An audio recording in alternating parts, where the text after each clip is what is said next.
Beloved greetings from the Andes Mountains again.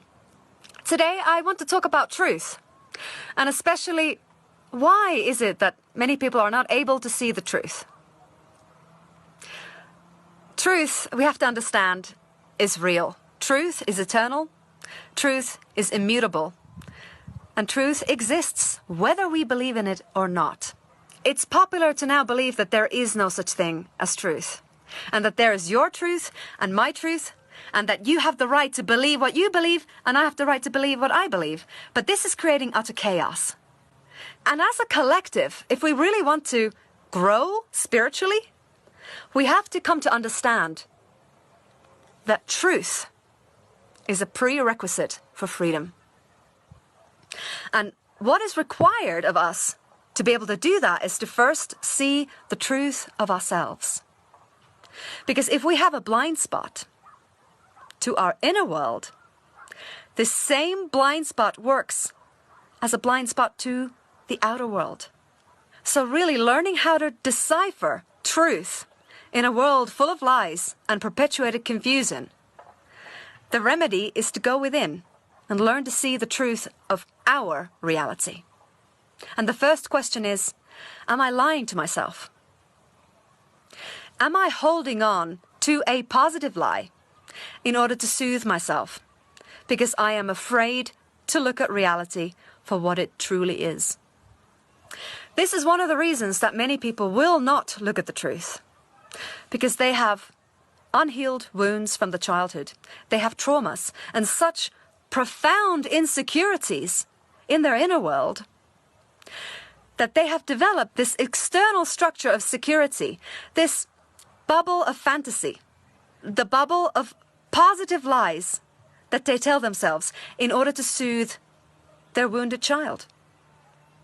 So they will not admit if there is a real threat happening, like for instance what is happening now, when a health threat is being used as a justification to strip all of our fundamental human rights away from us. Now these individuals who are so insecure in themselves find that reality way too terrifying. So they would rather hold on to a positive lie and believe the media surface narrative of things. That all these measures, all this police-enforced quarantine against healthy, peaceful people is merely for our own protection. Because they are too terrified to see the actual reality of things. Which is, of course, that health is always a personal responsibility. And that nobody can use law to bind back the lives of healthy people in order to protect those who are frightened. So they have created this narrative of an invisible enemy. And for many people, that reality of sickness is something that they can identify with and they will gladly hold on to. Because they are being promised that the big daddy government will look after them. But those of us who can see how the mind of a psychopath works, and how in the past these same narratives have been used against us, we understand that whatever protection the government provides is actually our own enslavement. So that is one reason why some people can't see the truth, is because it's far too frightening. Their psyche cannot handle it. Their worldview would totally collapse. They cannot even fathom that such level of evil could exist in this plane. But those of us who understand the psychopathic mindset know that control is the real currency. And what better way to control than through fear? And the second reason why people cannot see the truth is because their lives are a continuous struggle. They are so busy because they are having to overwork themselves that they simply do not have the energy to think. They don't think. There are many people that they work such hard jobs. Their life is so challenging that when they get home from work, they want nothing more than just to zero out their minds. They do not want to engage in analyzing reality and sorting through news and then seeking for conflict of interest or any underlying agendas or connecting the dots. They're too exhausted. They don't want to know. And the third reason why some people can't see the truth is because of their blinded place of privilege. They have never actually come across injustice in their lives. Somehow they've managed to live their lives in this total fantasy where they believe that governments are actually elected rightfully so, and the people that are in power are actually caring people, and that the laws that are in place are all justified and moral. And they live in this rosy glassed world where they believe that everything is what people claim it to be. These people are so naive that they don't believe that somebody can lie to them. Well, if that person says it so in the news, it must be so. Or if this product says there that it's good for me, then it must be good for me. If the doctor tells me to take this pill, then I must take it.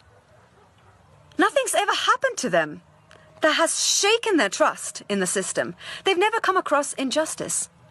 And therefore, it doesn't exist for them.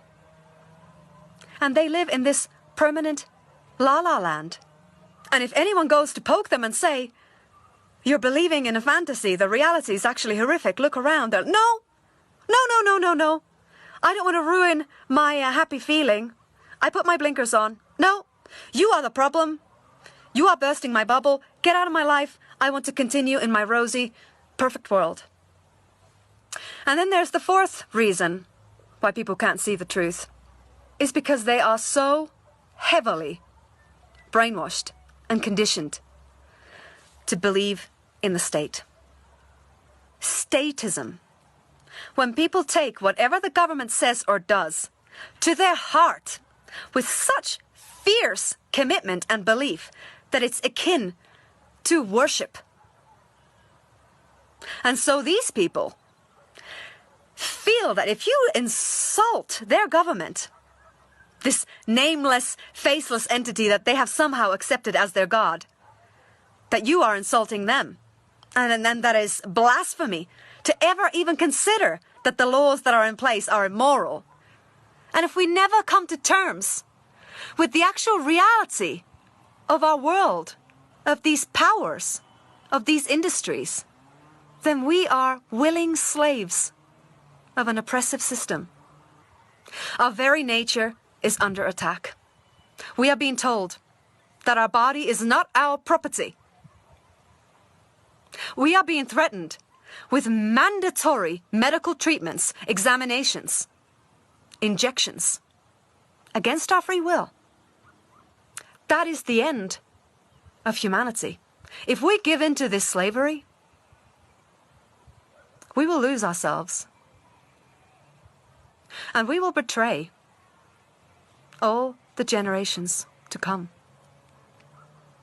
Because if we don't have bodily autonomy, then we have no freedom. If we don't even have freedom to choose if we take a medical, pharmaceutical substance or not, then what freedom have we got left? Our body is our sacred temple, and the state does not have the right to violate it under any circumstance. And this is where we have to take a stand now. We have to take a stand. We need to be able to look into the eyes of these oppressors and say, no, you do not have more rights than me. We are all created equal in our rights. And in the face of natural law, you do not have the right to coerce me into medical treatment against my free will. This is what we must do now. So I call on all of you who can see the truth to become the lighthouse, to be the voice for all the generations to come as well. Because what is at stake is the sacred heart of humanity, our very nature. So let's keep speaking the truth and defend our true nature, which is freedom